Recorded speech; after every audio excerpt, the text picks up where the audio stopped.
Chapter 38 of Workers Together. This recording is in the public domain. Workers Together, or an Endless Chain, by Pansy. Chapter 38. Discovered Links. It was several weeks afterwards. Joy Saunders, standing in the door of a Vale Street store, had just signaled her car, when Dr. Everett's horses came to a sudden halt. "Will not this do as well as the car?" the doctor asked, and Joy, satisfied, was soon seated at his side. "I did not expect to see you in this vicinity," she said. "It must be later than I thought. Has the train gone, and is everything right?" "It is gone, and everything is right. More right than that poor fellow had any idea things with him would ever be. I am glad he is alone, with time to rest and think matters over calmly. It has been a wonderful afternoon, Joy, a succession of surprises to all parties concerned. I said not a word to Briggs about the plans until this morning. I decided that he needed a night's rest, and would not get it if he went to planning about home. So Robert packed his trunk after he was asleep. Then I called this morning, according to appointment, to take him around to the store. While we were away, Robert had his trunk sent to the station. On the drive down, I asked him about the different bills, his landlady's and the meat bill, and so forth. Cheery conversation, wasn't it, for a sick young fellow? But I wanted to see if he really knew where he stood, and I found that he had every penny carefully added. It was considerably less than we had supposed. At the store Mr. Cady was waiting for him in the office. Then began my surprise. The plan was, you know, that Mr. Cady should pay him the salary which he supposed he lost through sickness, and give him a month's leave of absence, and I should assume his debts, he to pay me when he could.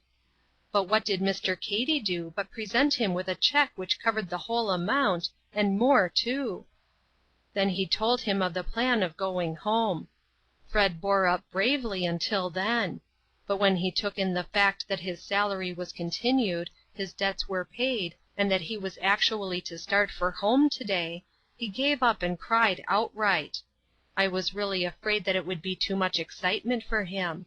I couldn't half enjoy the thing, because of my anxiety as to how he would bear it. Mr. Cady was a good deal melted, too, very much astonished to discover that so small a sum of money could produce such abounding gratitude. I believe one reason why rich men treat themselves to so few luxuries of this kind is that they have no idea what fruit they produce. "I do it for your father's sake, young man," he said to Fred. And then I was afraid he was going to take that inopportune time to read the poor fellow a lecture about not having deserved things for his own sake, but he didn't. After a moment's pause he added, "And for my father's sake, because I want to honor him with my money, and he has put it into my heart to spend a little of it in this way." That melted Fred right down. It is really the most unanswerable argument that could have been presented. A year of talking could not have done for him what that one sentence did, with the practical object lesson accompanying, lying open in Fred's hand. On the whole we had an interesting time. I took Briggs back home and made him lie down, and the landlady was paid, and really served a nice dinner for him, and hoped he would have a good visit and come back to her, which he never will. By the way, young Reed is interested in working up a boarding house downtown, somewhat after the pattern of your mother's, on a simpler scale. I hope all those young men can be gotten into it. Well, at the appointed time we went to the train, and, behold, there was Mr. Cady. He led the way into a palace car, and after the bewildered fellow was seated, he handed him an envelope containing a through ticket. Sleeping car, palace car, everything complete. I must say that Cady has exceeded my expectations. He waited for me outside, and rode up town with me, and I told him that he had done more today for Fred Briggs's salvation than he ever had before. He was all melted down. "That is saying nothing at all, doctor," said he. "I never did anything for him, nor for any of them, but I mean to. I'm waking up to my privileges. I never knew until today that it was more blessed to give than to receive. How things are intertwined, Joy! Mr. Cady's clerks are really educating him. And Fred, as he shook my hand for good-bye, said, "Doctor, I want to take back what I said about him the other night," meaning Mr. Cady. "I do believe in his religion. And now, Joy, here comes your part. Tell Miss Joy I have the marked verses, and I will put my trust in them."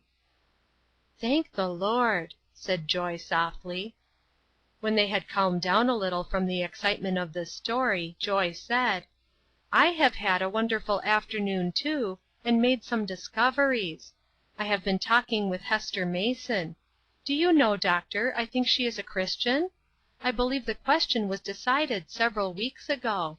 She is a strange girl, you know, never does anything like anybody else, and she seemed to have an idea that she must test her experience to find whether it was genuine before she owned to it. Now I'm going to surprise you about another thing. I think she has been a real help to Robert Parks." "No," said the doctor, "that doesn't surprise me. I have surmised the same thing from what he has told me. In fact, at the very time when I was trying to break her influence over him, she was the only one who had exerted any, successfully, for good. I am beginning to see that the Lord has ways we know not of." "He has led Hester by strange ways, certainly.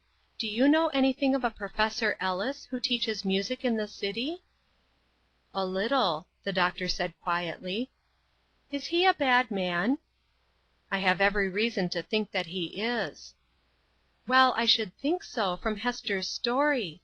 He has been paying her special attention, and while I don't think she really cared for him, his attentions were marked and flattering. He led her on insensibly, I think, until that pretty Grace Dennis, who was Mrs. Roberts' guest for so long, came to the rescue. Hester's rendering of their interview is this: she proved to me 3 things, that he was a villain, and I was a fool, and she was a grand Christian girl. I've thought better of religion ever since.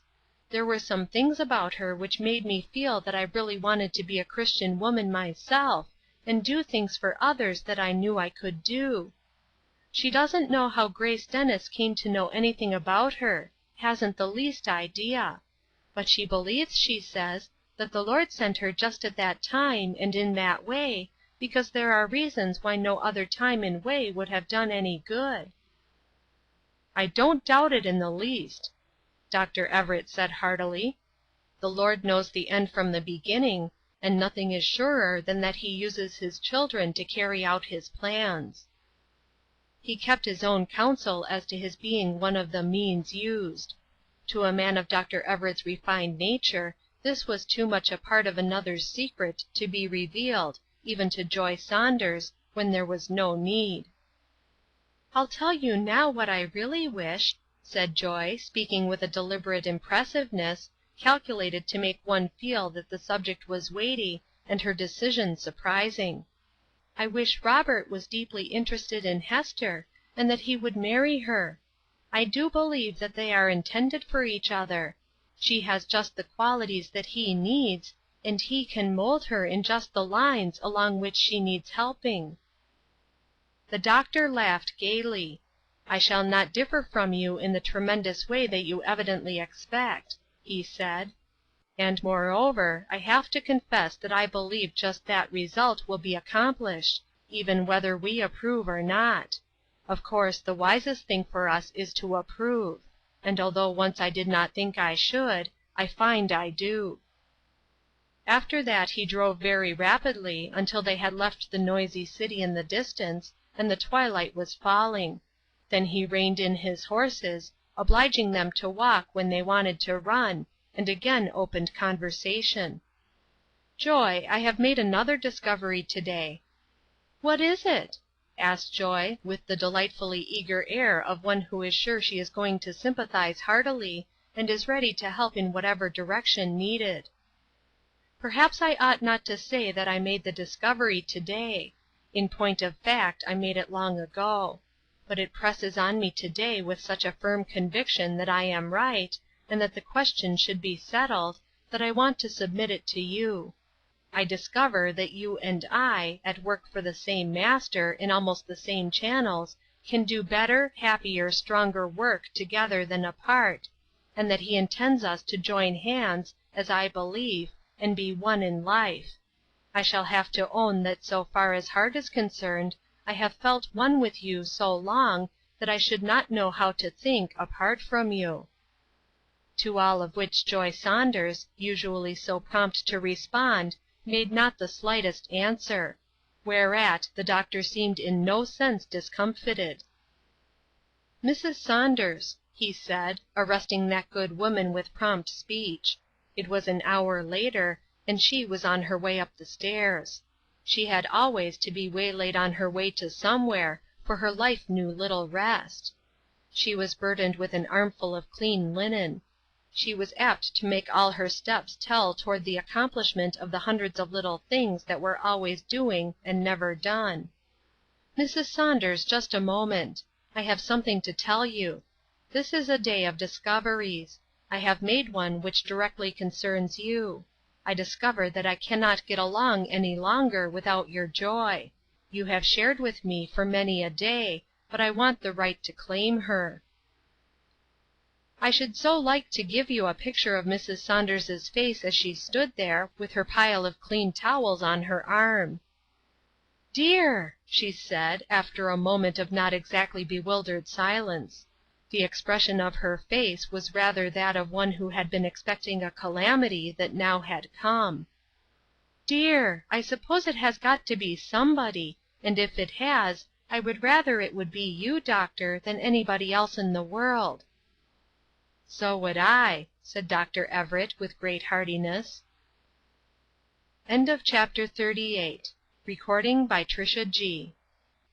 End of Workers Together, or an Endless Chain, by Pansy.